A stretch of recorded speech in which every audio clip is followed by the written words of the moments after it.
Assalamualaikum warahmatullahi wabarakatuh. Bismillah wassalatu wassalamu ala rasulillah Sayyidina Muhammad ibn Abdullah wa ala alihi wa sahbihi wa balah. Wa la hawla wa la quwata illa billah.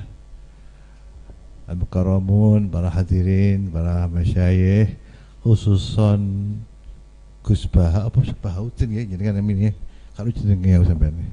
Bahautin padahal si saudara ini. Paman kula. Oh, paman. Ponakanku malah. Asli Rembang Lasem nih. Nanti Gus Bah sampean ini ngomong di Jawa Timur ini di Pasuruan nggih. Arek-arek gak iso bahasa Jawa Tengah. Ono apa mem barang gak ngerti. Apa mem gak ngerti, apa mu kan maksudnya apa mu kan ngono. Iki Jawa Tengah apa mem. Selasem apa mem, sandalem ngono ya. Ngono ora arti kowe. Dadi ya rada kasar-kasar titik ra apa-apa kowe.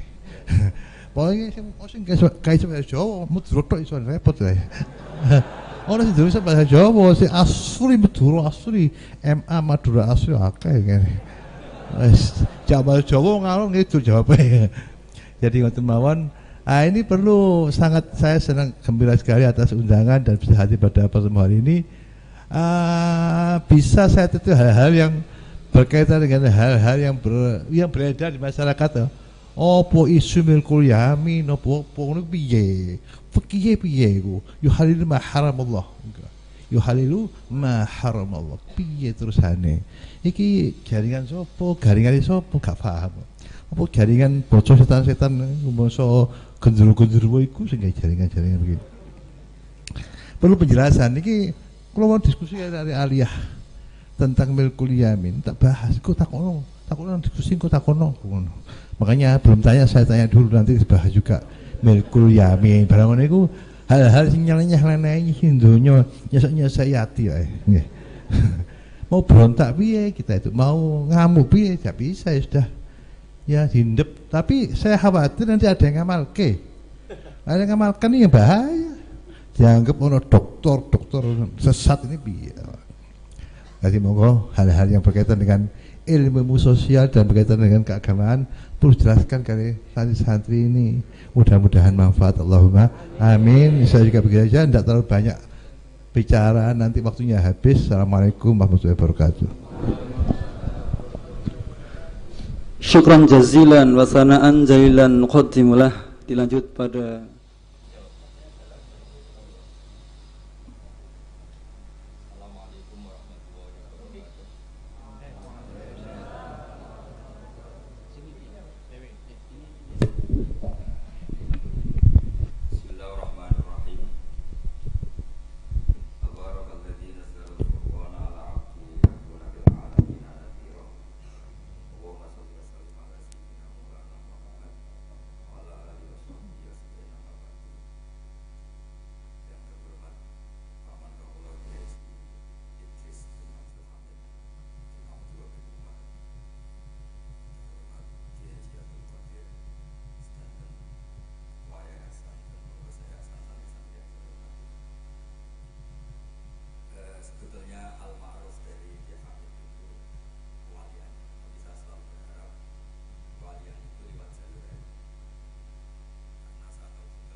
Batin Yati itu adik dari Kiai Mahfud Terus.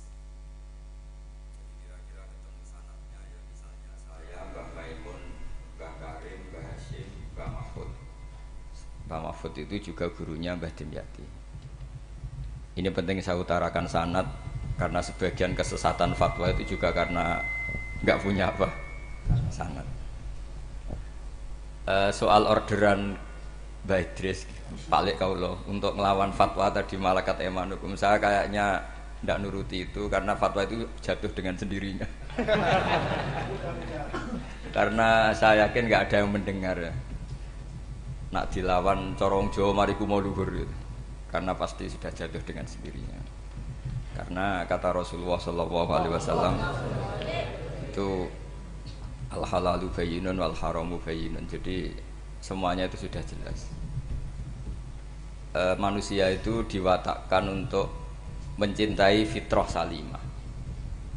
Sehingga dalam tradisi jahiliyah sekalipun ketika Rasulullah mulai dakwah, itu kata orang-orang Quraisy, Muhammad, kalau kamu ingin aneh-aneh itu karena ingin kaya, jama'na laka malan, kita kumpulkan harta, kemudian Anda jadi orang paling kaya. Kalau kemudian Anda ingin dari aneh-aneh itu mendapat perempuan, kata orang Arab jahiliyah sebelum ada Islam, kata mereka juga, zawwasnakaha, maka perempuan itu yang kamu cintai, kita akan mengkawinkan, menikahkan kau dengan dia. Artinya adatun nikah itu adat yang dahulu. Dan mulai dulu yang namanya nikah itu melibatkan wali, melibatkan keluarga. Makanya di antara pujian tiba berjanji terhadap keluarga Rasulullah SAW adalah tarakus sifaha falam yusibhu ma'aruhu min adami wa ila abihi wa ummi. Sehingga sifah ini yang definisinya ya jelas, nikah definisinya juga apa? Jelas. Kalau ada orang tertentu yang belum jelas definisi itu sudah di bawah awam lagi. Sudah tidak awam tok, tapi sudah di bawahnya, di bawah nol. Sehingga nggak usah dilawan orang-orang yang punya nilai kayak kita ini. Jadi, karena tadi zaman jahiliyah saja, jika Muhammad kamu ingin aneh-aneh itu, ingin nikah, zawwasnakaha, kita akan nikahkan kamu dengan perempuan yang kamu inginkan. Nggak ada dalam satu riwayat pun yang dikatakan maka saya sewakan atau saya bookingkan, tidak ada. Semua redaksi zawwasnakaha. Itu artinya ada seremonial akad yang bernama apa? Nikah. Makanya dipuji tarakus sifaha falam yusibhum aruhu min adamiu wa ila abilau. Kemudian dalam fikih juga dikatakan nikahul jahiliyah adalah sah, tidak perlu ditajdid. Saya ulang lagi ya, nikah fil jahiliyah itu tidak perlu ditajdid fil Islam, asal tidak ada mufsid yang dzati. Misalnya begini ya, kita tidak pernah dengar sahabat-sahabat yang masuk Islam kemudian nikahnya ditajdid oleh Rasulullah SAW.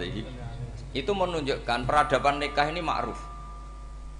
Kecuali nikah ada mufsid yang permanen, misalnya menikahi saudara kandung atau nikahi buliknya atau nikahi mbahnya, dan itu hebatnya nggak terjadi dalam kafir jahiliyah. Semua nikahnya normal dan dengan wali, sehingga Anda tidak perlu menyaksikan aturan-aturan fikih yang sudah dibakukan oleh ulama. Jadi nggak usah risau sama. Pokoknya sampean yakin saja ja'al haqqu wa zahaqal batil innal batila kana zahuqa. Nah kemudian ini yang makalah yang saya siapkan begini. Sekarang Indonesia itu dikepung oleh paham-paham keras. Sebetulnya untuk menghadapi paham-paham keras itu yang paling hebat tentu ilmu. Dalam banyak cerita, banyak saksinya juga. Pernah, ini masyhur sekali cerita ini. Saya Sya'rawi itu ketemu orang ekstrim yang mau mengebom orang-orang Islam yang sedang main di bar. Dugem lah kira-kira gitu. Karena di dunia Allah kok maksiat tok, ini baiknya mati aja daripada hidup, daripada ngeleng-ngeleng bumi gitu. Terus ditanya sama Syekh Sya'rawi, kalau betul mereka jadi mati, aina masiruhum, lalu mereka mati terus kemana? Dijawab oleh ekstremis tadi, ya ilanar, karena mereka matu fi hinil maksiyah, mati ketika maksiat. Terus jawabnya si Syekh Sya'rawi, lalu kalau mereka ke neraka itu keinginan Rasulullah apa keinginan kamu? Apakah pernah Rasulullah itu berkeinginan umatnya mati masuk neraka? Ya enggak. Ya sudah, kalau itu tidak keinginan Rasulullah jangan lakukan. Itu kan satu ilmiah yang luar biasa. Rasulullah tidak pernah ingin umatnya mati dalam keadaan siap masuk neraka. Makanya tidak usah mati pas itu ya. Bener MC tadi, kalau mati milih tanggal dan milih tempat. Ya itu diantara pujian-pujian yang masyhur tuh, yang dulu sahabat ada yang muji Rasulullah itu, khuliqta mubarra'un min kulli aibin faka'an nama khuliqta kama tasya. Jadi itu sebenarnya makalahnya sahabat, tapi yang untung Mustafa Atif karena dapat uang banyak dari nyanyi. Jadi itu sebenarnya makalah normal dari pujian seorang sahabat, tapi yang untung Mustafa Atif. Mungkin yang untung juga pengundangnya karena ternyata abadi ya. Tapi itu makalah itu. Nah cerita Imam Sya'rawi tadi, Sya'rawi Sya'rawi Mutawali Sya'rawi ya. Mufassir itu. Saya punya kitabnya itu 27 jilid. Saya sebagai peneliti itu ya ndak tasdek amat karena saya butuh adit ya, butuh penguat itu. Dan penguat itu pula yang saya bawa ke sini. Ya ini saya baca terjemahnya dulu, nanti saya baca Arabnya supaya dapat barokahnya Rasulullah SAW sebagai Jami'ul Kalim. Nabi pernah didatangi seorang bedui. Bedui itu Arabi, orang kampung.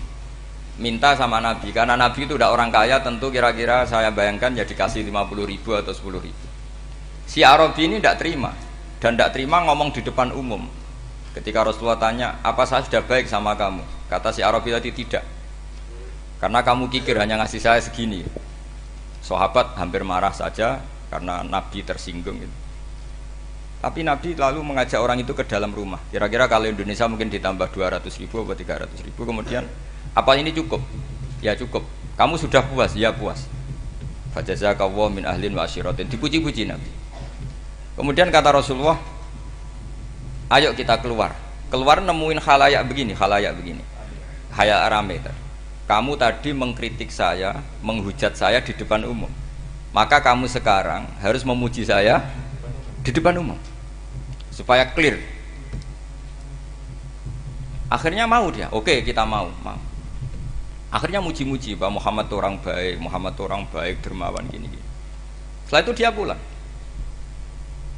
Hebatnya Rasulullah ketika pulang kata Nabi begini, sabda Nabi gini, kalau saja dia pas benci saya itu kok mati. Saya ulang lagi, kalau saja dia pas komentari saya buruk tadi kok mati, maka dia mati sebagai min ahlin nar karena berstatus pencaci maki Nabi. Akhirnya dia muji Nabi itu lewat disuap, lewat dikasih uang lagi. Loh itu sudah sah. Jadi saking baiknya Allah, Islam suapan itu juga sah. Itu kan muji Nabi itu karena disuap. Makanya ini penting. Sehingga dalam khazanah Islam itu memang agak aneh-aneh. Jadi di antara ceritanya dalam hukum-hukum Islam itu ada orang fasiknya minta ampun, tapi minta karena iman sama hadis bahwa nanti kalau ada orang mati disaksikan orang dua, apalagi kalau 4 min ahlil jannah, maka dia min ahlil jannah. Itu dia fasiknya minta ampun, nyewa orang. Nanti kalau saya mati bilang saya orang baik. Betul. Setelah dia mati bayar. Ini baik. Satu kampung nggak ada yang percaya ini saksi bohong. Tapi sama Allah diampuni karena kesaksian suapan. Lalu berarti jenengan ngalalo suap ya ndak, saya tidak ngalalo suap, ngalalo sedekah. Karena sekarang kalau ada caleg bayar katanya sedekah. Ya sedekah terpaksa. Ini penting saya utarakan karena apa? Allah itu menilai itu tidak sama dengan pikiran kita. Makanya kubu sebelah ini terlalu ekstrem, memaksa Allah berpikiran kayak dia. Satu karena kurang ngaji. Nomor 2 ya tadi emosinya lebih tinggi ketimbang intelektualnya. Ini penting saya utarakan. Ternyata orang yang nyuap tadi apa nilainya plus, yaitu dia iman sama dawai Rasulullah SAW.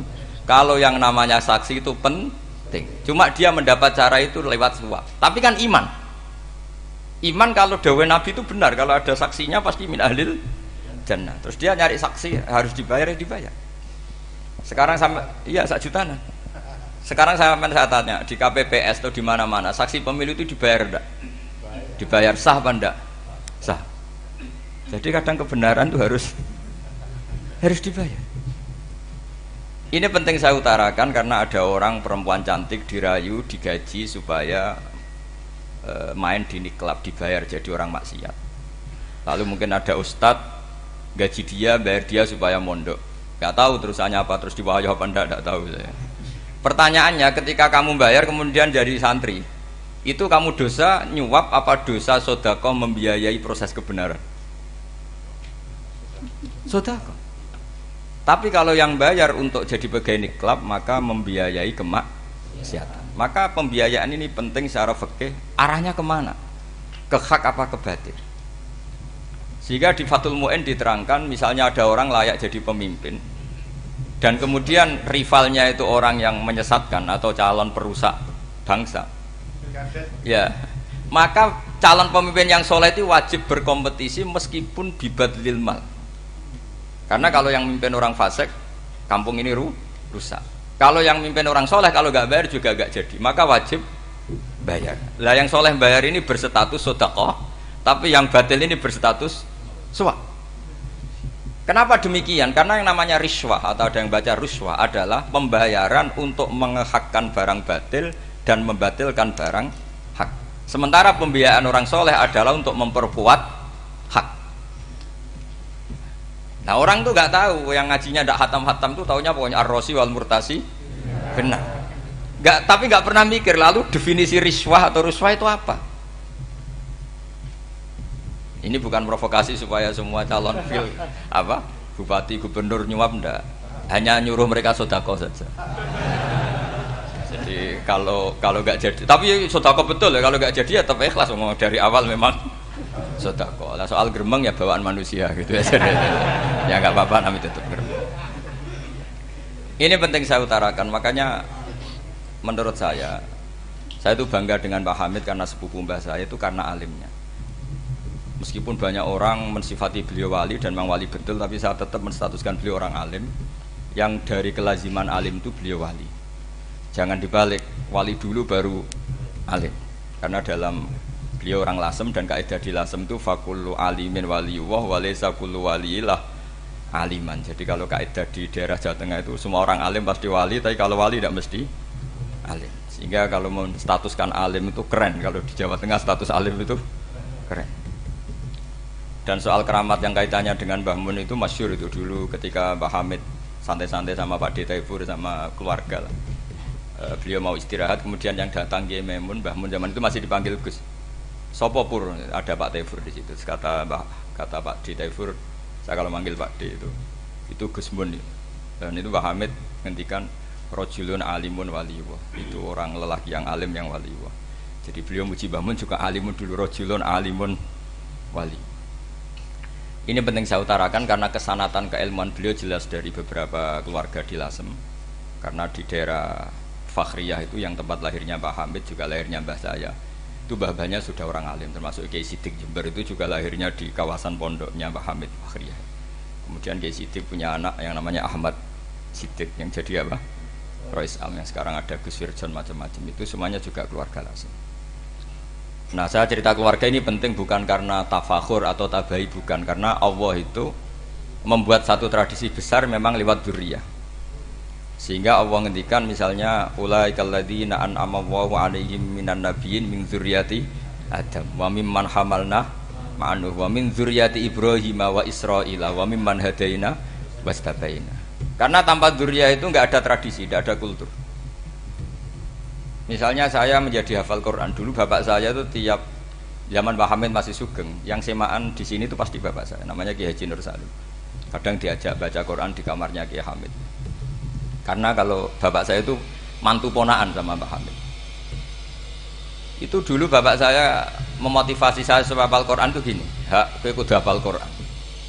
Nak kowe rapal Quran, iku kepaten obor. Engko anak merapal luwih duwe alasan. Jadi kalau ada Gus tidak alim itu mesti salah bapaknya. Karena kalau bapaknya bisa baca Wahab, anaknya mau baca primbon tuh malu. Tapi kalau bapaknya sudah bacanya WA, anaknya jadi primbon. Era cucu sudah dukun. Era cucu sudah kayak Dimas Kanjeng, nanti itu pasti. Karena nggak ada rasa malunya. Tapi kalau bapaknya alim baca Wahab misalnya, juga qanaah, anaknya juga itu figurnya. Terus cucunya juga gitu figurnya, makanya disebut dzurriyyatam ba'duha min ba'd. Ini penting. Dulu Mbah Mun itu sering ngijazahi saya, itu persis ijazahnya bapak, ijazahnya Pak Hamid. Kalau punya amplop itu ya dibeda-bedakan, ini amplop dari tamu, ini dari pejabat, ini dari orang fakir. Sehingga penggunaannya juga sesuai itu, tidak serampangan. Karena dianggap amanat, kalau kita salah tasarruf maka menjadi hisab. Kalau sekarang enggak, salah dikumpulkan. Orang desa salam template wadol pitik kuru wedhus kuru ambek guse tuku HP seri terbaru, itu kan kasihan ya. Padahal sing salam template itu ibunya kerja di Malaysia, mungkin gelantungan ngecat tembok di Malaysia. Hasil salam template dienggo Gus tuku HP terbaru, itu kan enggak imbang. Nah dienggo tuku tasbih kan sumbut. Ini bukan nyindir tapi ngamuk. Jadi ini penting karena semuanya itu ada hisabnya. Walatus alunna yauma idzin anin naim. Karena Tradisi ini harus kita teruskan ala qadril istithaq. Karena itu nanti yang mengawal ilmu. Kemudian termasuk tradisi mengakui santri goblok, ini penting. Itu enggak ada santri sebarokah santri goblok. Makanya dulu Mbah Mun, Mbah Hamid, Kiai alim itu kalau sama santri goblok ya tidak benci. Enggak kayak sekarang semua orang bikin sekolah unggulan. Sekolah unggulan itu kritik saya hanya memproduksi orang-orang yang nantinya mendapat. Kalau kamu punya santri hafal Quran, nanti hadiahnya umroh. Langlanya umroh, santri pinter hadiahnya beasiswa. Tapi hubungannya sama negara itu mendapat. Sementara santri yang goblok hidup di pedalaman Kalimantan karena di sana belum ada masjid, bikin masjid dia. Sebagian hartanya dipakai masjid, sebagian hartanya dipakai bangun masjid. Ini yang goblok pendiri masjid, yang pinter pengajian di masjid dibisaroi uang kas masjid. Artinya gini, ya kalau halalnya halal, tapi kita mbok yo roh hikmahnya orang-orang goblok gitu. Supaya kita tetap ngaji Rabbana ma khalaqta hadza batila. Semua ini ada gunanya. Subhanaka ma khalaqta. Jadi semua ini ada gunanya. Maka bagi santri-santri yang goblok, tolong nanti saya di-Fatihai karena saya ini pembela Anda. Loh yang ngomong biar saya karena saya terkenal santri pinter. Kalau yang ngomong sampean goblok kan nggak ada yang percaya. Oh, padune padha gobloke kan gitu. Yang ngomong harus saya. Saya itu niru Rasulullah Shallallahu Alaihi Wasallam. Nabi itu kalau ada santri serabakat pinter itu diwaris sak surat usung nang mulai pinter. Banyak itu. Balighu anni walau ayah, ada sahabat ngaji hanya diajari idza zulzilatil ardu, sudah kamu pulang, sudah pinter. Karena betul. Sekarang coba diangan-angan, ada santri alim alamah, mungkin bakasnya furu'iyah, gimana hukumnya Jumatan jumlahnya itu 40 kurang atau 40 pas imam. Kemudian ada yang batal satu, hukumnya gimana? Dia mikir furu'iyah. Sementara yang goblok, dia di desa tertinggal gak ada masjid. Piye caranya dia masjid? Ini bikin aslul ibadah, yang sini sudah khilaf tentang yang gak penting. Jadi orang goblok kadang lebih keren. Akhirnya apa? Duriannya yang goblok nanti jadi orang alim alama ngekholi wong goblok karena pendirinya biasanya orang pati pinter. Itulah Allah Subhanahu wa taala. Ada bikin sesuatu itu sia-sia. Nah, saya ini korban ilmu itu. Akhirnya santri saya banyak yang enggak jelas. Ya, tapi ya saya terima saja. Saya santri itu macam-macam. Ada yang profesor, ada yang doktor, ada yang goblok, ada yang baru tobat kemarin. Ada yang Cina lagi seneng ahli sunnah wal jamaah, macam-macam. Semuanya ngaji sama saya. Karena saya tetap berkeyakinan Rabbana ma khalaqta hadza batila. Ini penting saya utarakan karena khazanah kita ini jangan digerus oleh orang yang tidak bertanggung jawab. Pernah ada di hadis Muslim, ini cerita di Sahih Muslim. Ada seseorang sedang sujud kemudian diinjek oleh orang fasik. Saya ulang lagi, diinjek. Rokobahnya, yang diinjek itu rokobahnya. Lehernya itu diinjek sama orang fasik. Kemudian si yang sujud tadi bersumpah wallahi la yaghfiru wallahu lak. Demi Allah, Allah tidak akan mengampuni kamu. Itu Allah kemudian mewahyukan sama Nabi di zamannya. Wahyunya adalah mangdalladzi yata'alla alayya alla aghfira li fulan laqad ghafartu dzunuba wa ahbattu amalak. Siapa yang mencantut namaku dengan menstatuskan saya tidak bisa memberi maaf, sungguh orang itu saya maafkan dan yang ahli ibadah amalnya tak cabut semua, tak hapus semua. Karena Allah tuh nggak boleh distatuskan sesuai keinginan kita. Kita sedang soleh terus mengatakan orang lain tidak soleh, Allah tidak akan ngampuni. Ngampuni tidak, itu wilayahnya Allah dan Allah yaf'alu ma yasha. Dan Allah berkali-kali memaklumatkan dirinya yaghfiru liman yasha wa yu'adzibu man yasha. Tapi ini kubu sebelah nyifati Allah hanya wa yu'adzibu, kubu sebelah kan gitu. Tidak pernah kalau Allah disifati yaghfir. Bagaimana Allah gak tersinggung? Allah selalu distatuskan yu'adzib. Itu kira-kira kalau Allah kan gini, saya ini bisa u'adzib, bisa aghfir, kenapa status saya tinggal yu'adzib? Ini ngaji di mana? Khatam enggak gitu kan gitu. Makanya resikonya ahli sunnah itu masyhur tuh Pak Hamid Pasuruan. Tamu macam-macam diterima. Ketika orang benci Golkar itu ada tamu dari Golkar juga diterima.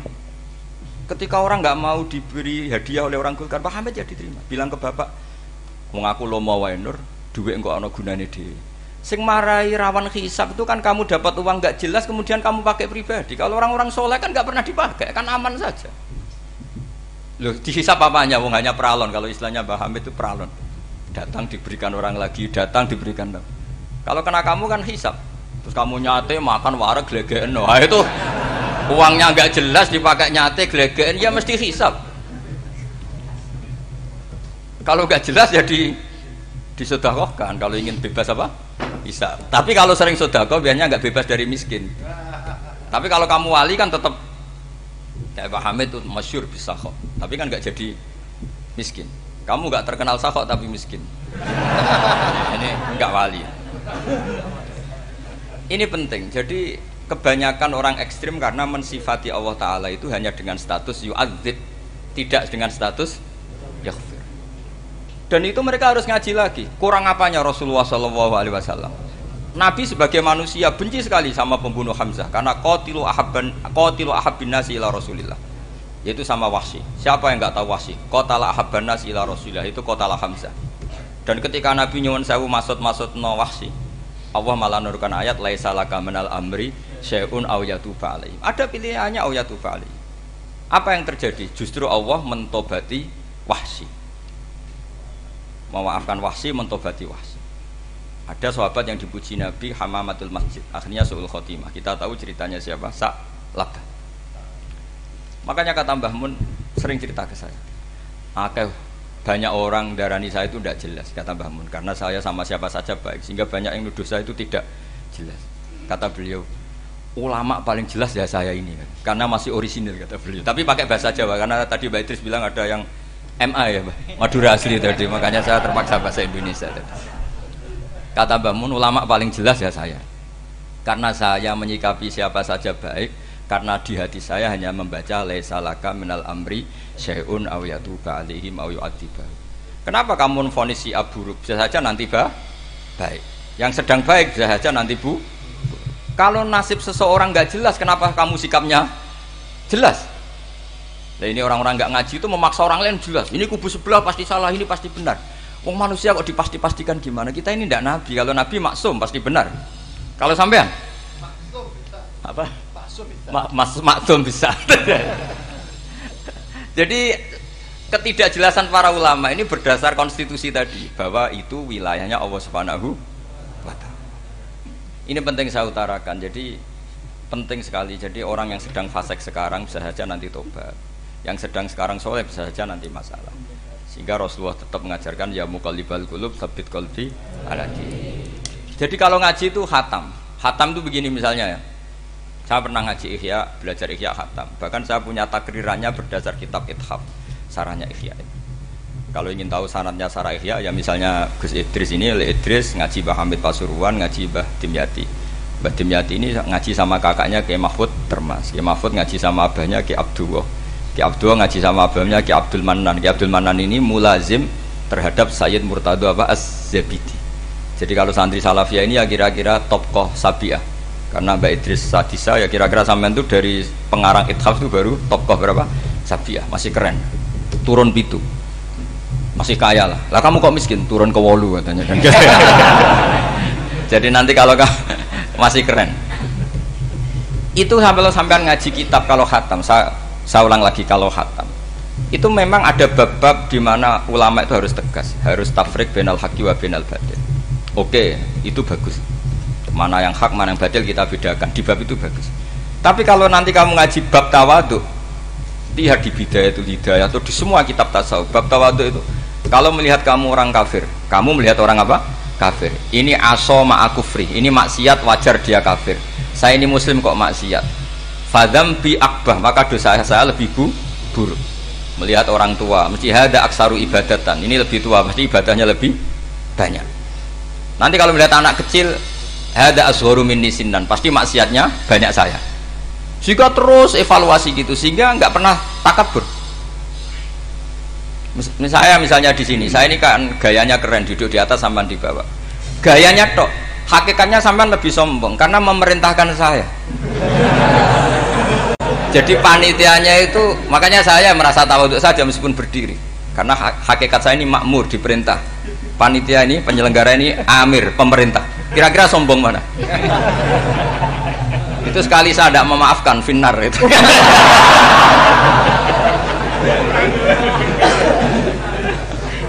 Tapi insya Allah tak maafkan.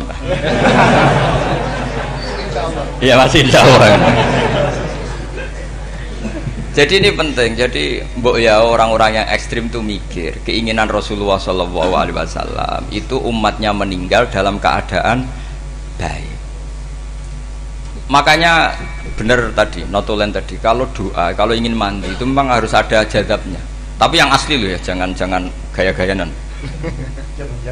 Ya asli betul, yang nggak khilaf memang asli. Itu ada seorang wali doa di depan Nabi itu begini, ya Allah, saya harus jadi orang soleh. Allah diharuskan itu kan nggak sopan ya. Ya Allah, saya ini harus jadi orang soleh. Kenapa? Sekali saya soleh, maka surroh habibu, yang senang kekasihmu. Sekali saya fasik, maka yang senang musuhmu, yaitu iblis. Tinggal jenengan milih mana, nyenangkan kekasihmu apa nyenangkan musuhmu. Akhirnya dapat aku ya sudah soleh aja soleh ini kok doa kok neror orang ini. Kira-kira gitu. Jadi ya Allah, saya harus jadi orang soleh. Kalau saya jadi orang soleh, surroh habibuk, yang senang kekasihmu. Kalau saya jadi orang fasik, yang senang musuhmu. Sedangkan tinggal milih saja, menyenangkan kekasihmu apa menyenangkan musuhmu. Kira-kira Allah senang mana? Senang menyenangkan. Wah, itu doa paling mustajab. Tapi syaratnya harus anti bikolbin dan dari ijazah nggak mandi, itu ijazah nggak mandi. Maka ini tidak saya ijazahkan. Nanti kalau kamu ngalami isak sendiri, ngalami wujdi sendiri, terus ngalami itu, insya Allah makbul. Ini mau gaya-gayaan copy paste nggak diterima itu. Jadi wali-wali dulu itu kalau berdoa itu sederhana, tapi dari hati yang paling dalam. Makanya Nabi Musa itu terkenal, orang paling seenaknya sendiri itu Nabi Musa hubungannya dengan Allah. Tapi sama Allah dimaafkan karena orisinil, tidak bikin-bikin. Rasulullah juga itu, kalau sudah marah itu doanya gitu. Cuma celakanya ditiru Nira Warisman dulu itu. Nabi itu ketika perang Badar itu jelas kalah, nggak mungkin menang, sudah jelas kalah. Nabi hanya 313, orang kafir 1000 dengan perlengkapan apa? Sudah lengkap semua. Setelah perang dilihat itu jelas kalah. Seri awal yang memang kalah betul. Doanya Nabi apa? Allahumma intuhlik hadil isobah lam tu'bad ba'dal yaum. Pun Gusti silahkan bikin kalah, tapi ra ono sing roh najenan pangeran. Pun lairan jenengan dadi pangeran, serano sing roh. Enggak ada ibadah. Intuhlik hadil isobah lam tu'bad ba'dal yaum. Kalau engkau menghancurkan kelompok saya ini, jenengan sebagai Tuhan tidak ada yang nyembah lagi. Karena yang nyembah tinggal kelompok kita. Tapi yang ngendikan Nabi, kalau kamu niru tidak bisa. Gak bisa kamu doa, ya Allah saya ini santri salafiyah, kalau saya bodoh menjadi presiden buruk terhadap alumni salafiyah. Gak apa-apa sekali-kali doa gitu. Tapi kata Allah lainnya masih banyak.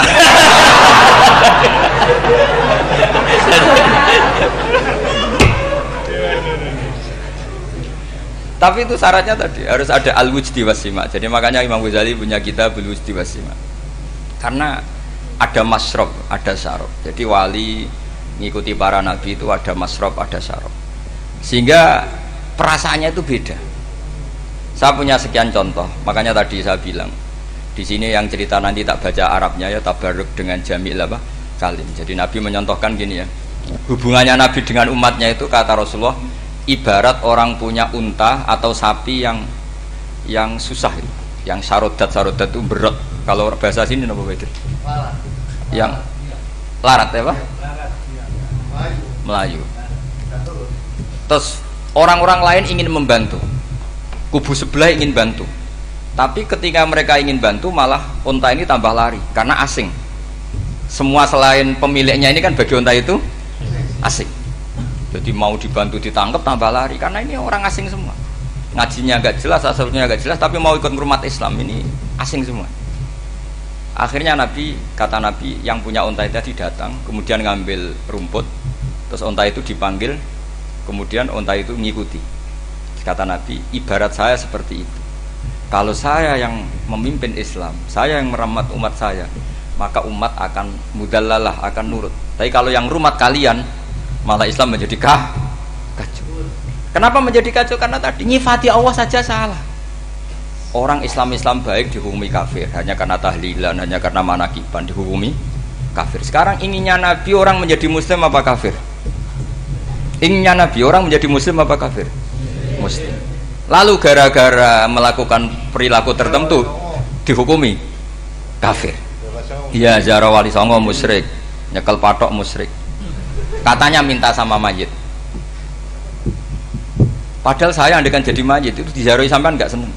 Nggak senengnya karena ya kadang murid itu jari gurunya ya kurang ajar. Masa gurunya dibilang gini, ya Allah, ingkana musinan fazid fi isani, wa ingkana musian fatajawas andu. Kata gurunya, soleh tenan darani ingkana. Makanya saya tidak suka zaman ziarah ke saya. Kecuali doanya ditasihkan dulu ke saya. Makanya nggak boleh ziarah itu pada Nabi, bisa murtad kan? Coba itu baca di depan Nabi, murtad gak? Ya Allah, kalau ini baik maka gini, kalau buruk. Masa Nabi baiknya ingkana? Lah orang-orang yang menyerang kita kan, itu gak ada zaman sahabat doa seperti itu. Ya mesti gak ada, mana mungkin sahabat baca itu di depan Nabi. Masa Nabi didoain, ya Allah kalau dia baik maka fazid, maka kalau dia buruk, ya gak mungkin. Lah mereka nyerang kita itu gak ada dalam sejarah sahabat. Ya sahabat kok nahlilin Nabi itu gak nabi, mau didoain maghfir lahu. Kan ngenyek kanjeng Nabi itu maghfir lahu. Ya mesti saja sahabat gak akan tahlilan ya. Yang kabudut itu Rasulullah, bahkan diistilahkan kabudut saja salah. Intaqala ila rafiqil ala. Nah kalau sampai harus ditahlili, kalau enggak yang rokok betul. Amalnya pas-pasan, dosanya berkelanjutan. Kondak gimana? Punya tanah warisan yang hasil ngerebut milik orang lain. Kamu sudah mati, dipakai anak cucumu. Ini berkelanjutan enggak dosanya? Berkelanjutan, berseri-seri. Mereka kalau nyerang kita kan sahabat tidak melakukan itu untuk Nabi, ya nggak mungkin lah sahabat mendoakan itu pada Nabi, kan nggak mungkin. Coba kalau kamu jadi mayit, terus kamu gurunya, terus ada murid kamu bilang Allahumma ingkana musinat fazid fi isani wa ingkana musian fatajawaz anhu. Mesti kalau kamu bisa bangun. Ya Allah cong meyakini saya soleh itu masih ingkana. Kalau guru saya soleh maka, kalau guru saya buruk maka, itu kan taklek namanya apa? Itu kan kurang ajar. Loh, saya tidak pernah doa gitu di depan Pak Hamid Pasuruan, tidak pernah. Saya kalau doakan bangun ya tidak pernah gitu. Allahumma ali darajati fil jannah gitu. Saya nggak pernah, ingkana nggak pernah. Karena andekan itu saya juga sama mangkol. Cuma kalau ada orang doa di bangun gitu ya karena orang lain ya tak biarin. Tapi saya tidak bilang amin, ya biarin aja sudah. Tapi kalau santri sarang nggak usah lah doa ya apa? Ingkana. Masa meyakini solehnya gurunya kok nunggu apa? Ini bukan ijazah, ini marah ini. Jadi pelurusan ini. Saya ulang lagi, ngaji itu harus khatam. Pentingnya khatam tadi, kalau di bab tafriq bainal haqqi wa bainal batin, seakan-akan kubu sebelah ini benar karena tegas. Tapi kitab itu tidak hanya bab itu, juga ada bab tawadhu. Di bab tawadhu itu, misalnya kita melihat orang kafir, ini wajar maksiat kan dia kafir. Masa saya mukmin maksiat? Dan ini kafir bisa saja nanti husnul khotimah, saya muslim bisa saja su'ul khotimah. Jika tetap tawadhu, melihat yang lebih sepuh ini aksaru ibadatan minni, melihat yang kecil asghar berarti aqallu maksiatan minni, sehingga melihatnya itu tawadhu. Jadi kalau di bab tawadhu semuanya orang itu mungkin. Nah di sini Rasulullah SAW mengajarkan, ketika malaikat Jabal bilang, Muhammad, orang yang mendustakan kamu saya tungkepi gunung biar mati semua. Kata Rasulullah, saya berharap keluar dari tubuh mereka min aslabihim, dari keturunan mereka orang-orang sing mukmin. Sudah karuan kafir saja Nabi tidak berhenti berharap. Jangan-jangan nanti keturunannya mukmin, dan itu betul. Kita tahu Abu Lahab punya anak Darroh itu mukminah. Abu Jahal punya anak Ikrimah juga mukmin. Dulu Walid bin Mughirah musuh besarnya Rasulullah punya anak Khalid bin Walid. Sekarang orang-orang yang abangan nggak hafal Quran, kadang anaknya hafal Quran. Lewat program PTPG, kadang hafal Quran malah anaknya nggak hafal. Makanya kalau pas wisuda sampai bingung. Gurunya itu sampai nangis. Kenapa nangis? Ini anaknya orang nggak hafal Quran tapi sudah hafal, saya gurunya nggak hafal kata. Lah kenapa bisa jadi hafid? Karena guru sewaan kata. Itu banyak sekali. Ini penting saya utarakan supaya ekstremitas itu berkurang. Logika-logika yang dibangun ulama itu ngikuti riwayat. Agama itu ngikuti riwayat, bukan sekedar akal. Saya punya contoh ketika kitab Ihya menutup kitabnya, yaitu Imam Ghazali. Itu ada dua orang, ini di akhir kitab Rojak dan dipakai nutup kitab Ihya sebagai rojaknya Imam Ghazali. Ada dua orang min ahlinar dipanggil sama Allah. Ini sekaligus ijazah, kali ini ijazah betul.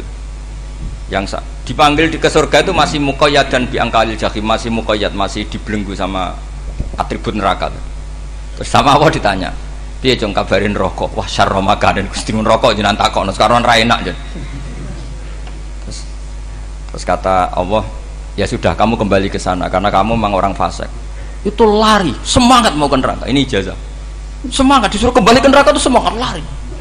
Allah tanya, "Loh, Cung, kenapa kamu semangat?" Ya Allah, saya ini sudah kapok. Dulu ketika di dunia kamu perintah, engkau perintah, saya tidak semangat. Maka kali ini jenengan perintah, saya semangat. Karena saya sudah kapok.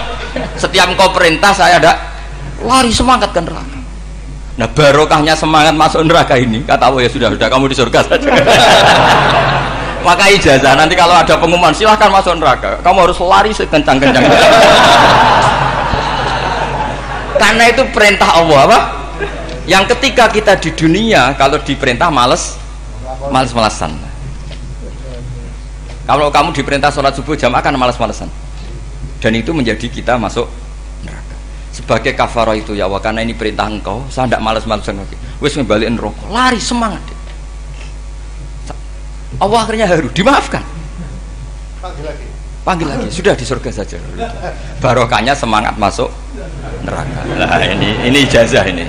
Ya diterima ya. kok enggak semangat terima ya. Yang kedua enggak. Sudah kamu kembali ke neraka, pelengahan gitu. Enggak semangat. Allah dilihat terus enggak semangat. Kenapa kamu tolah-toleh? Ya Allah, saya tidak pernah ngira ketika engkau manggil saya ke surga, kemudian engkau kembalikan lagi ke neraka. Ya sudah di surga saja, barokahnya husnudzon. Jadi ini ijazah, kamu milih dua itu, milih yang mana terserah. Artinya apa? Logika kamu itu tidak mesti masuk apa yang dilakukan oleh Allah Subhanahu wa ta'ala. Itu logika kamu kan tidak masuk, tapi Allah yaf'alu ma yasha. Ini penting saya utarakan. Nah, tapi orang-orang ekstrim itu maunya nyifati Allah dengan status yu'adzib, yantakim, Jabbar, Qahar. Sifatnya Allah Ta'ala itu 99. Kenapa apa kamu hanya satu? Jadi tetap saja menghadapi fenomena seperti ini tetap laisa laka minal amri syai'un aw yatuba alaihim aw yu'adzib. Sehingga setahu saya Mbah Mun, Mbah Hamid Pasuruan, guru-guru kita, habaib yang alim-alim itu melihat tamu macam-macam ya dilayani semua. Karena ini ngadepi fenomena sosial yang semuanya tidak jelas. Kalau nggak jelas apa? Ya kita bisanya berharap karena afdolul ibadah itu intidharul farad. Kalau belum Islam sekarang kita harapkan nanti. Kalau bapaknya enggak kita harapkan anaknya. Kalau anaknya belum kita harapkan cucunya. Karena agama ini limangka nayarjuwa hawal yaumal akhir. Agama ini bagi yang terus berpengharapan, bukan bagi yang putus asa. Ini yang penting saya utarakan. Jadi apalagi Allah sudah punya rencana tadi, yang goblok-goblok di pedalaman Dayak bikin masjid, yang pinter-pinter ramen lomba untuk sangu, untuk umroh. Kira-kira memberi sama mendapat pahalanya keren mana? Memberi. Tapi tidak usah jadi goblok. Goblok tidak usah direncanakan, sudah terjadi. Jadi makanya saya bela karena sudah terjadi gitu. Tapi tidak usah direncanakan. Nanti terus wah goblok aja cara Gus Bak gak apa-apa ndak. Sudah kadung, ini cuma kita itu iman ya. Jadi karena yang pinter itu yang jumlahnya tidak banyak. Ini kita bully saja. Karena kamu bully pun tetap mulia kan orang pinter ini. Tapi kalau orang goblok gak dibela habis dia. Yang pinter buat dikritik kayak apa kan tetap mulia kan.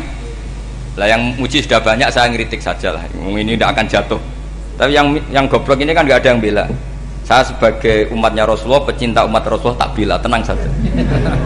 Ada hikmahnya apa? Hikmahnya orang goblok. Betul loh, saya itu sering ketemu dokter, ketemu profesor tuh nangis. Tak tanya kenapa nangis. Bapak saya itu petani, saya di Jogja sampai jadi dekan, jadi rektor. Tapi saya sekarang rektor, anak saya sekedar SMP naik itu sudah senang. Nggak dengar kabar ketangkep BNN sudah senang. Padahal saya ini ahli metodologi. Ternyata pinter bapak saya. Karena bapaknya tadi hanya petani bisa menjadikan anaknya profesor. Tapi profesor tidak mesti bisa jadi. Anak saya SMP aja sudah senang. Karena Allah ingin membuktikan pinter kamu itu tidak ada artinya di depan iradatullah. Di depan apa? Iradatullah. Supaya orang tunduk. Lu coba yang jadi ulama tabi'in itu rata-rata abnaul mawali.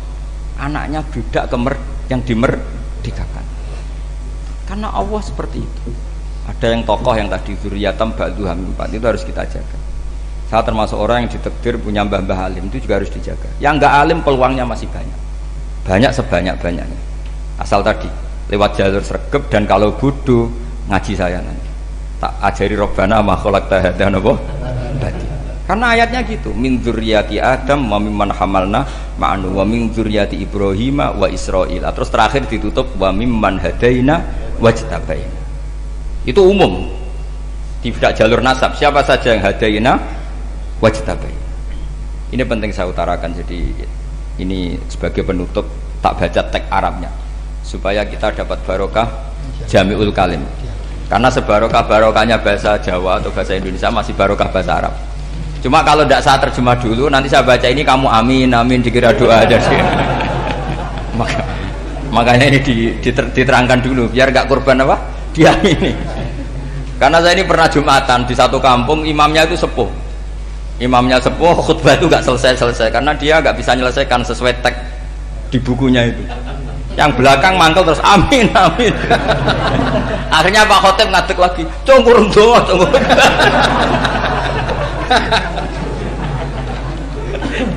Ya, ini masih teks Arab tapi yang belakang sudah apa? Amin, amin. Ya saya baca.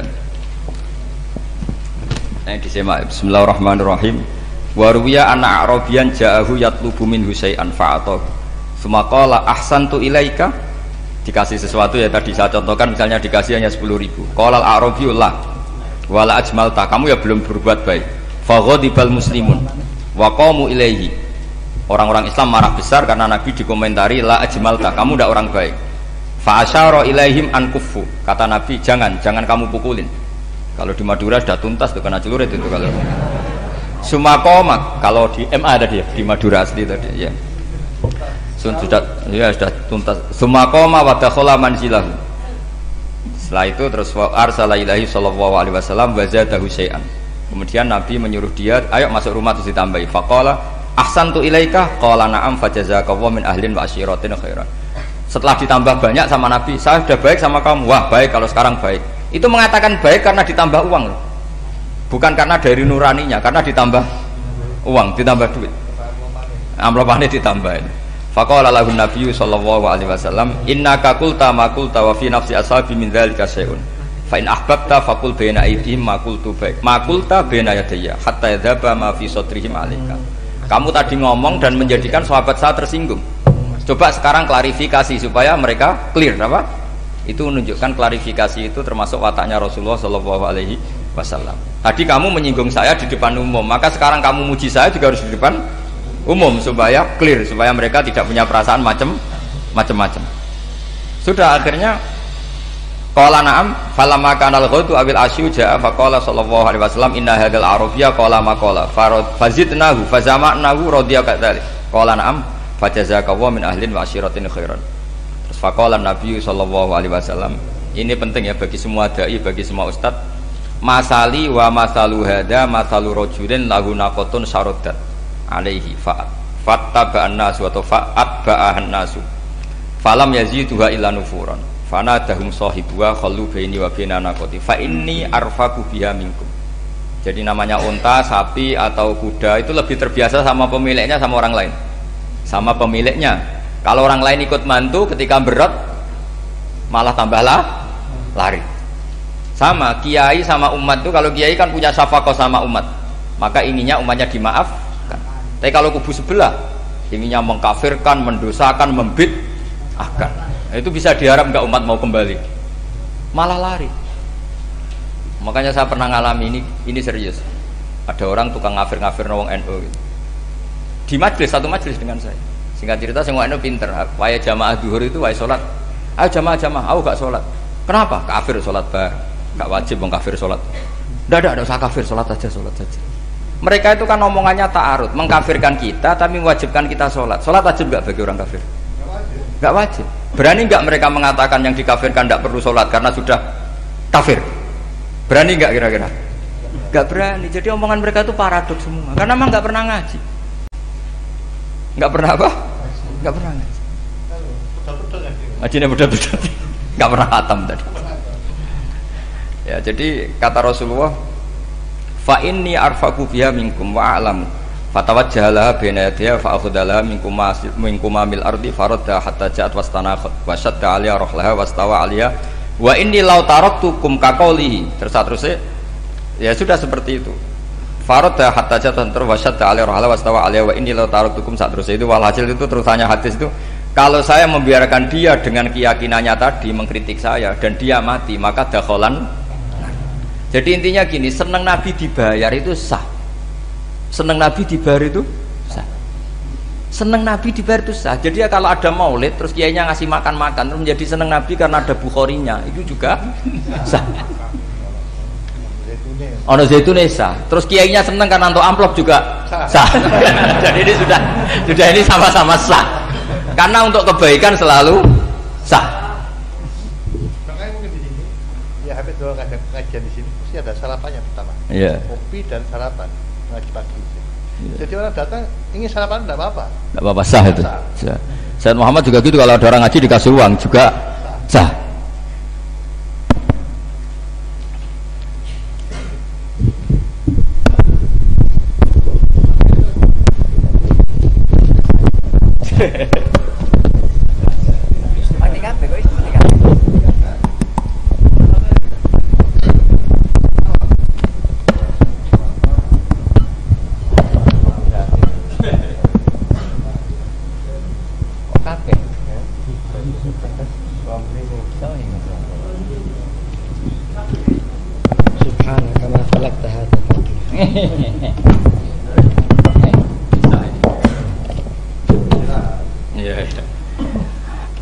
Ya jadi ini jelas ya, jadi riwayat ini jelas. Kemudian riwayat yang ada di kitab Bukhari ketika Rasulullah didustakan, dibuli.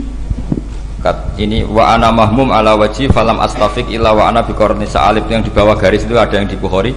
Farafatu rasi fa idzan ana bi sahabatin qad adallatni fa nadartu fa idzan fiha jibril fa nadani faqal inna wa qad sami'a qala qaumika laka wa maraddu 'alaika wa qad basa ilaika malakal jibal litamurahu bima syi'ta fihim.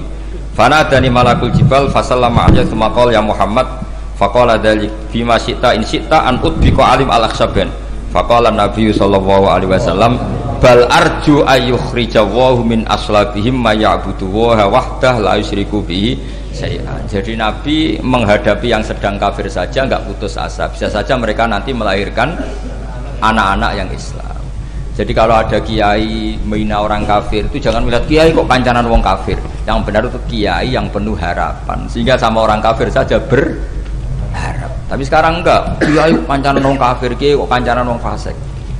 Logikanya dibalik. Kiai nelateni wong kafir nak menawa anak turune masuk Islam. Kiai nelateni wong fasik anak menawa dadi soleh. Logikanya harus seperti itu. Nah soal perang itu beda. Perang kan mereka sudah menstatuskan diri ingin bunuh kita. Tentu kita harus berani untuk mempertahankan diri. Tapi kalau kondisi normal tidak bisa seperti itu. Ini kan kondisi normal. Itu Rasulullah. Ya nggak boleh. Karena tadi. Bahkan kalau saya pernah ngaji ini di Sidogiri pernah cerita Rasulullah jajar Nabi Nuh. Ada seorang wali, pasnya Abu Hasan Asyadili. Siapa Abu Hasan apa? Asyadili. Mimpi ketemu Rasulullah jajar Nabi Nuh. Kemudian Nabi Nuh itu digojlok sama Rasulullah. Kamu pernah maksudkan kaum kamu bisa saja fi aslabihim atau fi zuhurihim ada nasamatan sing tu'minu billah. Sekarang misalnya begini ya, ini orang kafir. Di sini itu ada gen yang ribuan ila yaumil qiyamah. Bisa saja gen-gen yang sekarang masih di zuhurihim karena kalau apa gen di lelaki diistilahkan fi zuhurihim, ini saja nasamatan tu'min. Nasama yang nanti mukmin. Kalau dia mati kan berarti kamu membunuh calon orang mukmin berikut. Jadi, tapi ya sama. Tapi kalau kamu bilang dibiarkan, bisa saja ini ada nasamah sing calon kafir. Berarti kamu membiarkan kekafiran. Nah di sini hebatnya Allah. Allah bikin Nabi Nuh mewakili istihad potensi kekafiran berlanjut, sehingga beliau bilang wala yalidu illa fajiran kafaro. Paham ya kan? Rabbila tadzar alal ardi minal kafirina dayara innaka intadzarhum yudillu ibadaka wala yalidu illa fajiran kafaro. Logika itu terwakili oleh Nabi Nuh. Logika bisa saja ini ada nasamatan untuk minubillah. Itu terwakili oleh Rasulullah bal arju ayyukhrijawahu min aslabihim may ya'budu wa la yusyriku bihi syai'an. Kayak apa untungnya kita jadi umat Rasulullah sallallahu alaihi wasallam? Masalahnya nabimu gak Nabi Nuh, Nabi Muhammad. Jadi kira-kira istiadat kamu ikut Nabi siapa? Kalau main hantam ya ikut Nabi Nuh. Kalau main rojak berharap Nabi Muhammad. Ya sudah, sampean ikut mana? Nabi Nabi Muhammad. Ini penting saya utarakan supaya apa-apa itu terukur lewat ilmu. Ya pokoknya istilah kayak Wali Songo yang tercerminkan sampai ke kita kayak Pak Hamid, karena Pak Hamid ini sanadnya secara gen itu sampai Sunan Bonang, di silsilah itu sampai Sunan Bonang. Saya punya catatan nasabnya Mbah Hamid Pasuruan sampai Sunan Bonang, ditulis Mbah Him itu. Ya, pas 40 harinya Mbah Hamid itu silsilah itu. Saya kira demikian, saya mohon maaf atas semua kesalahan. Wah, baru mulai. Ya Santi Putri itu gak usah mikir besar berat-berat, yang penting nurut suami, itu kata para suami. Tapi kalau suaminya gak layak diikuti ya diberontak saja gitu. Karena gak ada sesuatu yang luar biasa kayak perempuan. Itu kata Sayyidina Umar, pernah dia mau jalan ya, dicegat sama Khawlah itu bintu Salabah. Itu sampai 3 jam. Padahal Umar sudah Amirul Mukminin. Sudah siapa? Amirul Mukminin. Tapi ketika ditanya, kenapa engkau berhenti karena orang tua ini? Kamu tahu orang tua ini siapa? Ini ketika protes itu didengar langit sabtuju. Yaitu yang di ayat qad sami Allahu qaulal lati tujadiluka fi zawjiha wa tashtaki ila Allah. Jadi sing protes wong wedok ora trimo bojone, Kanjeng Nabi diprotes. Ya singkat cerita, Khawlah itu cantik. Memang contohnya harus cantik. Kalau jelek nggak bisa. Khawlah itu cantik sekali. Walhasil dia mungkin khed atau apa, lama mungkin khed. Terus suaminya datang. Aus bin Somit ini datang. Melihat istrinya pas sujud. Di semua teks riwayat fa'ajabatu ajizatuha. Makanya gambarannya harus cantik. Enggak usah diterjemah ya. Fa'ajabatu ajizatuha. Singkat cerita, Aus itu minta dilayani saat itu juga. Si Khawlah nggak mau karena sedang ibadah. Bongkok sih mas kok dalu. Enggak sekarang. Saking mangkelnya karena agak kesampaian. Ya orang lanang kan gitu, mesti kotor kalau nggak kesampaian. Terus Zuhara minha, dia melakukan dihar. Anti aliyah ka dhuhri ummi. Dulu dihar dalam hukum jahiliyah adalah tolak. Setelah ditihar, Aus getulnya bukan main karena Khawlah ini cantik. Makanya contohnya cantik, karena kalau nggak cantik nggak getun gitu. Terus kalau nggak cantik juga suaminya nggak kesusu gitu. Sudah tahu semua pokoknya gitu punya nada. Singkat cerita akhirnya suaminya datang ke Rasulullah. Ya Rasulullah, saya ini sangat mencintai istri saya, tapi tadi saya keterucut dihar dia. Lalu solusinya gimana? Ini karena tambahnya khas perempuan, kata Mbak Idris, ya sudah tak turut, ini khas perempuan. Kemenangan partai apa? Perempuan. Tapi tidak PSI, ini kemenangan partai perempuan. Kata Rasulullah, sementara hukumnya begitu. Kalau dihar itu biman zilatit tolak. Ya sudah, kamu nggak bisa kumpul lagi sama dia. Istrinya dikasih tahu, protes. Apa? Hukum apa-apaan itu? Diparani Rasulullah. Ini hukum tidak benar ya Rasulullah. Ya tapi setahu saya hingga detik ini saya sebagai Nabi hukumnya baru begitu. Nggak benar. Dibuantah terus sama Nabi diancam gini, kalau engkau tidak bisa memutuskan tak laporkan Allah.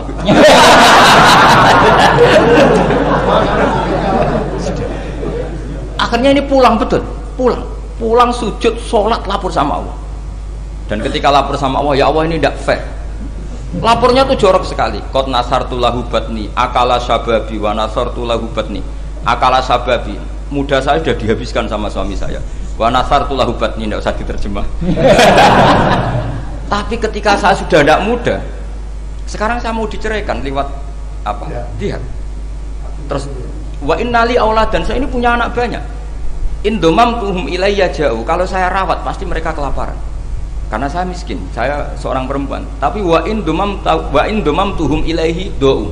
Nak tak elokno bapak mesti ditinggal wayang. Wah kira-kira gitu. Wayang gerutu sendiri. Akhirnya Allah jawab bahwa dihar itu tidak tolak. Lah akhirnya Nabi manggil dia, panggil perempuan tadi. Padahal Nabi gak dengar, itu di kamarnya sendiri perempuan tadi. Terus qad sami Allahu qaulal lati tujadiluka fi zawjiha wa tashtaki. Itu semua teks ya tujadil. Allah mendengar perempuan, lati itu perempuan, tujadiluka sing madoni kowe Muhammad. Nek dadi kiai dipadoni wedok enteng, Nabi saja dilabrak.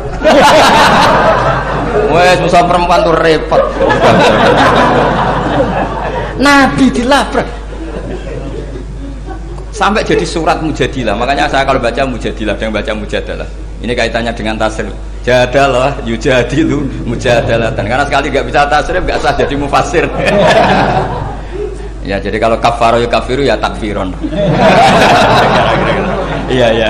Kira-kira kan gitu. Fa'ala yufa'ilu ya taf'ilan. Jadala yujadilu mujadalatan. Jadi kalau mujadalatan itu masdar, karena ini subjek pelaku mujadilah. Jadi boleh mujadalah bisi wadil masdar, boleh mujadilah dengan sigot isim fa'il. Karena wanita pembantah Nabi. Itu didengar oleh Allah. Makanya ayasma'uha rabbul izzah min fawqi sab'i samawat wa lam yasma'ha Umar. Allah saja mendengar dari langit 7, masa Umar gak mau mendengar? Jadi makanya kalau Umar macam-macam, orang nyewa khaulah, kamu yang ngomong. Lagi-lagi dengan Assalamualaikum warahmatullahi wabarakatuh.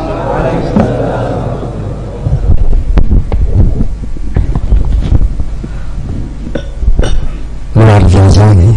Alhamdulillah, mudah-mudahan menjadi ilmu yang bermanfaat. Dilanjutkan dengan sesi dialog. Untuk termin pertama kami beri waktu kepada 3 penanya. Oke, 3 penanya yang bukan termasuk yang goblok-goblok tadi ya. Monggo, silakan.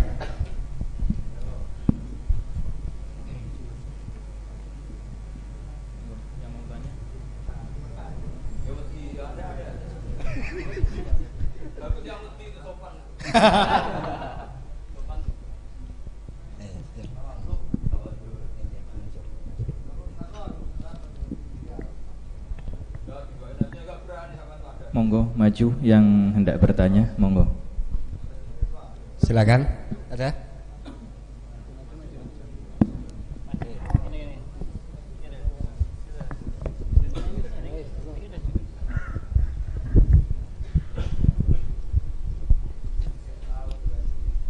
Bismillahirrahmanirrahim. Assalamualaikum warahmatullahi wabarakatuh. Nama saya Ahmad Mufaddal Rasid MA, Madura asli. Bismillah, pertanyaan saya, dalam sektor sosial dan politik, kenapa kita menyaksikan para praktisi dakwah memiliki berbagai pandangan yang saling bertentangan dan berjauhan? Atas jawabannya terima kasih.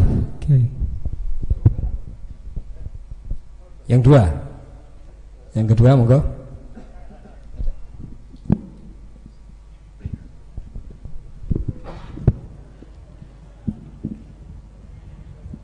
Bismillahirrahmanirrahim. Assalamualaikum warahmatullahi wabarakatuh. Nama saya Ahmad Syarif Hidayatullah. Pertanyaannya, bagaimana cara menyikapi beda pemahaman dan pengamalan dalam Islam di Indonesia? Bagaimana cara menyikapi beda pemahaman dan pengamalan dalam Islam di Indonesia? Wassalamualaikum warahmatullahi wabarakatuh. Satu lagi.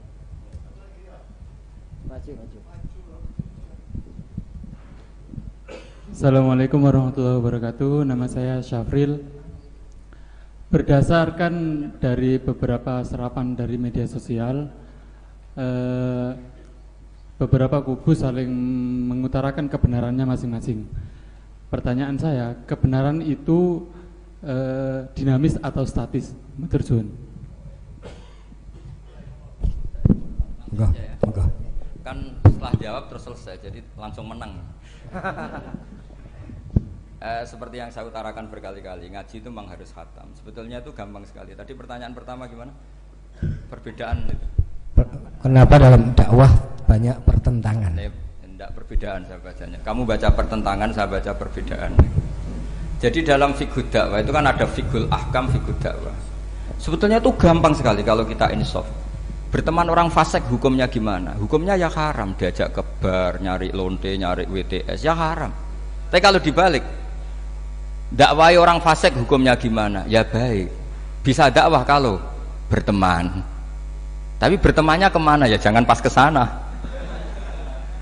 Artinya gini, kalau ada ulama bilang nggak apa-apa berteman sama orang fasik, berteman yang proses dakwah.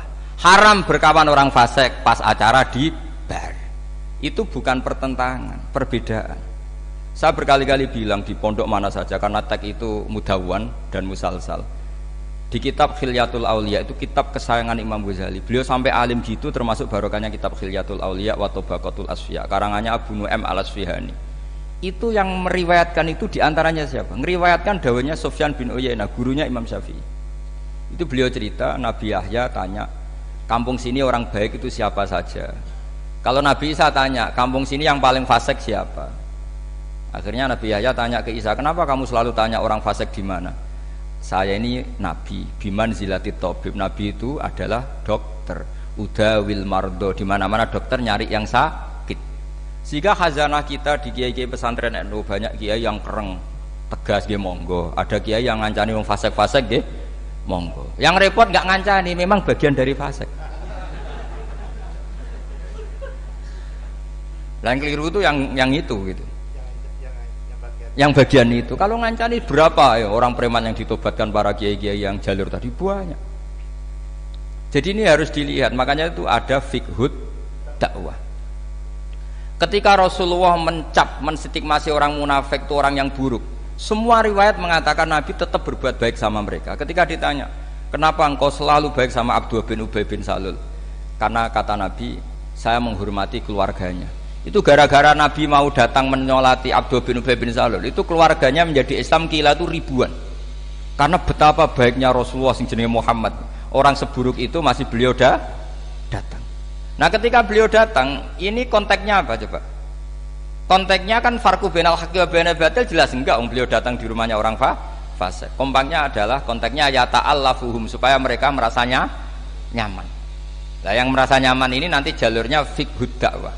Makanya ada fiqhul dakwah, ada fiqhul ahkam. Ya gampang saja caranya tadi, milah-milah tadi. Ada orang fasik, saya berkali-kali fatwa di mana-mana. Ada orang mati karena oplosan misalnya. Kiai-kiai itu sebaiknya harus separuh datang, separuh enggak. Kalau semuanya datang nanti dikira matinya kayak matinya wali, karena semua kiai datang. Tapi kalau kiai ini tidak datang, kadang seorang yang mati oplosan itu ibunya mukminah, solihah, kadang ikut jamaah majelis taklim. Bapaknya juga soleh, keluarga besarnya soleh. Kalau tidak datang, lalu kita tidak menghormati keluarganya. Akhirnya kiai-kiai dicapelek. Terus yang ngurus jenazah orang fasik juga. Akhirnya didusi beara, terus diadep nongetan. Nah, ketika mereka punya cara sendiri, didusi pakai arak, diadep nongetan, yang disalahkan Allah juga kita. Gara-gara kita tidak datang, nggak terlaksana syariat Islam. Nah, yang datang ini bukan bela-belain orang fasik, bela-bela ini terselanggarnya syariat Islam, yaitu mayat diperlakukan secara Islam. Meskipun akhirnya datang di matinya orang pakai oplosan. Makanya ada fiqhul dakwah, ada fiqhul ahkam. Dan pertanyaannya sama, kalau semua temanya sama. Yang kedua gimana? Itu kan sama semua siapa? Cara menyikapi beda pemahaman. Lah iya, beda pemahaman tadi. Rasulullah itu dekat orang munafik, tapi dalam rangka tarbiyah. Kadang yang sahabat yang sudah soleh dijauhi. Mergo cara Jawa moh nguyai segoro tahsilul hasil. Masyhur kan, Nabi punya uang banyak, yang baru Islam dikasih banyak, yang sahabat Ansor yang heroik gak dikasih apa-apa. Ketika ditanya ya Rasulullah, kenapa yang sudah Islam lama tidak kamu kasih? Mereka itu mentalnya heroik, inginnya ngamal memberi. Kalau ini inginnya mendapat, sudah ata'alafuhum alal Islam. Karena nggak baik loh orang biasa heroik, misalnya dulu pecinta Mbah Hamid, sering ngasih Mbah Hamid. Setelah Mbak Idris kaya dikasih, itu nanti jadi pecundang. Dari mental memberi menjadi mental ingin Rasulullah itu tidak ingin orang Ansor jadi mental memberi, kemudian berubah menjadi mental ingin meminta atau mendapat. Sehingga Nabi setelah futuhat itu orang Ansor itu nggak dikasih apa-apa. Karena kalau dikasih nanti tadi dari mental heroik memberi menjadi penerima. Pas itu Nabi diprotes, ya Rasulullah kenapa tidak memperhatikan mereka? Mereka jasanya akan besar. Kata Nabi, akiluhum ila imanim, saya pasrahkan mereka terhadap imannya. Mereka mencintai saya tanpa servis, tapi kalau ini butuh servis. Itu banyaknya, saya sering Mbah Mun itu kalau diundang pejabat itu hampir pasti datang. Tapi kalau diundang santri kadang-kadang angel jok sepuh-sepuh. Karena alasannya tadi, wong-wong santri sekarwan seneng ngaji. Tapi nak iki lagi seneng-senengnya ngaji. Saya pernah ngalami betul ketika Habib Lutfi diundang di Pondok Al Munawir. Kayak apa terkenalnya Pondok Al Munawir Jogja itu sempat kecewa karena akhirnya beliau gak rawuh. Tapi ketika dikonfirmasi pas itu ada Kopassus atau pengundang, pondok ra usah aku wis do soleh, nak mereka soleh butuh aku. Hanya dikalahkan yang Pondok Al Munawir. Itu juga filosofi dakwah. Sama Rasulullah tadi. Ya Rasulullah, kenapa engkau memberi ini padahal Islamnya baru, ini yang Islam lama tidak kamu kasih? Kata Nabi, yang Islamnya lama sudah kuat, jadi nggak perlu diservis, tapi iya. Lalu ini perlu disokok tadi kata itu. Nah itu jadi pemahaman tuh khazanahnya harus banyak. Terus yang ketiga gimana tadi? kebenaran itu apakah dinamis atau statis? Kebenaran apa? Kalau kebenaran eksak ya pasti 1 tambah 1 sampai kiamat ya tetap 2. Tapi kalau manusia ini kan mobil, manusia juga dinamis. Jadi kebenaran manhaji itu ya nggak ada batasannya. Kamu sama anak sendiri, sama istri sendiri, kadang baiknya tegas ya tegas, baiknya ramah ya ramah, baiknya hujron ngeneng ya harus ngeneng. Karena kalau ramah terus ya repot. Pas itu marah kamu ramah, dianggap ngenyak, yakin. Kowe bojomu pas ngamuk terus senyum-senyum, kira-kira dianggap baik apa ngenyak? Kira-kira saja. Jadi semua itu ada aturannya. Misalnya sowan kiai itu baik, sowan kiai baik, tambah banyak tambah baik, terus sowan setengah papat, tok assalamualaikum. Bunyi-bunyi kok sowan, jadi sowan kiai apik, Mbah. Sama itu, semua itu ada batasannya dan manusia pasti tahu. Itu kan ibarat seorang istri bilang, "Pak, opo ae rebuk be aku, kita ini sudah menyatu." "Iya dek, aku pengen wayo." Wah, padahal sudah bilang apa saja, tapi tetap saja apa saja yang enggak itu kan gitu. Katanya apa saja kamu dukung, ternyata setelah apa saja kamu sebutkan kecuali itu kan. Artinya gini, Islam tuh ya begitu, ada sesuatu ayat atau apa saja yang perlu tegas ya tegas, perlu lunak ya lunak. Makanya itu hebatnya Abu Bakar dan Umar. Abu Bakar itu jadi wali karena layinal janib, karena orangnya ramah. Tapi dia tahu tidak semua kebenaran terwakili orang ramah. Makanya dia menunjuk Umar sing ghalid, yang keras. Itu bukti. Makanya Indonesia itu bagus. Yang ramah juga kenal yang keras. Itu bagus. Karena memang makanya Rasulullah itu Abu Bakar sudah Islam, masih berdoa wa ma'izal Islam di Umar. Karena Abu Bakar itu sopan. Jadi kalau dibully orang kafir, Rasulullah disakiti ya main sabar. Rasulullah sudah mikir, ini agak ada petarung repot. Ketika melihat Umar di pasar Uqad itu petarung hebat. Kata Rasulullah, kalau yang Islam ini itu keren. Makanya doa Allahumma aizal Islam bi Umar. Umar didoakan hanya 2 hari masuk Islam. Masuk Islam langsung marani Nabi. Engkau ini orang yang benar, ngapain sembunyi-sembunyi? Harus tegas. Orang-orang kafir diparani, awas gagu Rasulullah Muhammad, tak bacok kamu, tak bacok kan. Akhirnya Allahumma aizal Islam. Pertama bi hadil Umaran, akhirnya kesampaian siapa? Umar yang khotob ya. Bukan Amr bin Hisham. Jadi ini penting saya utarakan. Artinya apa? Kebenaran tidak semuanya terwakili orang sing layinal janib. Buktinya lam yaktafi Rasulullah bi islami Abi Bakar, tapi masih ingin dengan Islamnya Umar. Karena tadi ini penting saya utarakan. Jadi cobalah yang legowo secara ilmu. Ya kayak tadi misalnya saya Mbak Idris, banyak ulama termasuk jenis orang alim. Tapi kan nggak bisa dakwah di Dayak. Barokahnya orang alim jadi di pusat-pusat Islam kayak di Pasuruan. Coba kalau kita ada alim, mungkin di pedalaman Dayak bikin masjid. Jadi yang nggak alim ya barokah, karena supaya sama tak ceritani, saya punya sanad musalsal ila Rasulillah sallallahu alaihi wasallam. Nanti dimasuk usulnya Rasulullah itu sampai saya figura. Ketika ada hisab itu tidak usah dibayangkan karena Allah tidak terkaifiahkan. Allah, Jibril sama Rasulullah. Singkat cerita mau masuk surga kira-kira kiai induan lah. Kiai induan ya kayak Mbah Hamid mungkin ya kayak kiai induan. Pertama yang Nabi usulkan apa? Ai Rabbi ibaduka abaduka fi atrofil ardi. Kiai-kiai di pojok-pojok Dayak itu ya banyak loh Gusti, itu tolong diperhatikan. Sing gak ono namane tadi. Sing gak diparani calon presiden, calon gubernur sing gak ganggu-ganggu. Itu Nabi matur, ibaduka abaduka fi atrofil ardi. Banyak hamba engkau di pojok-pojok bumi yang nyembah jenengan. Iya, pojok-pojok gunung. Makanya itu termasuk nanti tanggal 10 saya ke Korea, karena mereka TKI TKW, tapi di sana bangun masjid di daerah ateis. Di daerah apa? Ateis. Itu uang mereka kerja untuk bangun masjid. Kamu kadang disalami template pakai kas masjid. Ya gak apa-apa kalau halalnya halal, cuma mikir itu maksudnya halal, saya yakin halal karena kiai nanti ya paling gue bangun masjid ini kan mau oper-operan tok. Karena kiainya di pondok disangoni masjid, gue bangun pondok ya mau oper-operan. Yang repot kena kiai medit itu rusak gitu dunia pokoknya. Soalnya wong medit itu rusak, dunia rusak. Kamu tahu alamatnya medit tuh? Qoribun minan nar, itu sudah. Kata Nabi kan wal bakhil qoribun nanar. Jadi baidun minallah, baidun minal jannah, qoribun. Kalau tanya alamatnya medit di mana Gus? Ya qoribun nanar, deket-deket situ. Jadi ini saya kira demikian. Assalamualaikum warahmatullahi wabarakatuh.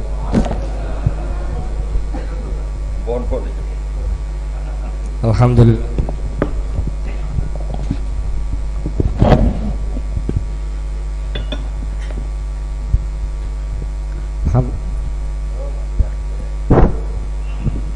Alhamdulillah telah kita ikuti bersama paparan beliau yang luar biasa. Mudah-mudahan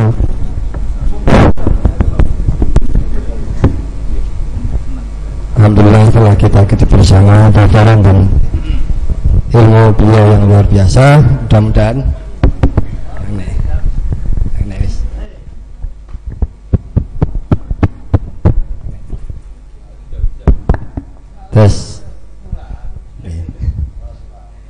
mudah-mudahan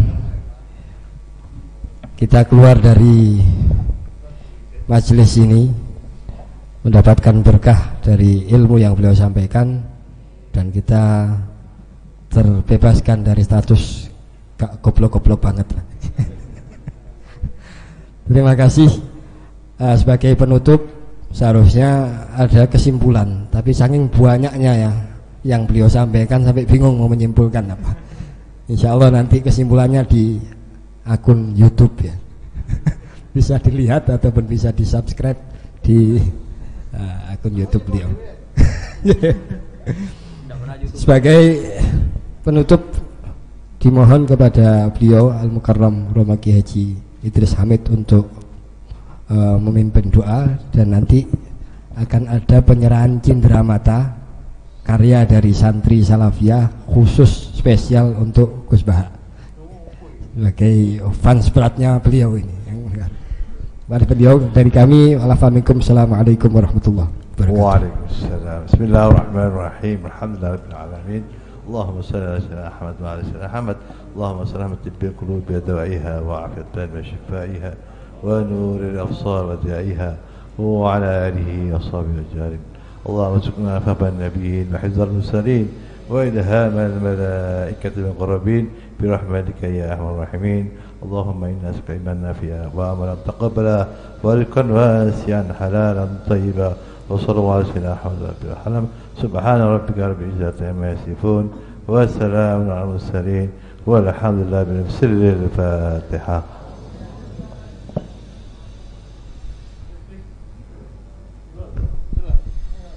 Monggo penyerahan souvenir karya santri Salafiyah akan diserahkan oleh beliau Mukarram Kiai Idris Hamid kepada beliau Kiai Bahauddin Nur Salim.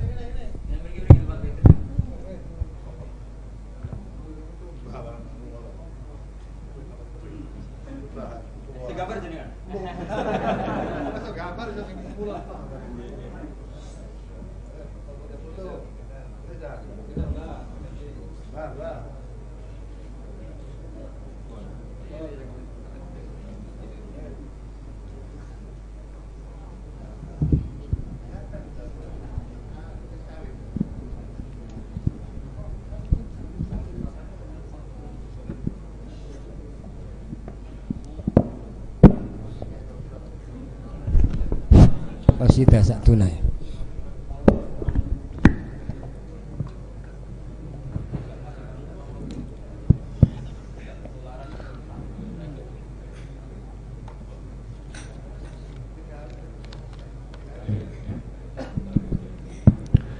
سعدنا في الدنيا موزونا في الأخرى بخادجة الكبرى وفاطمة الزهراء بخادجة الكبرى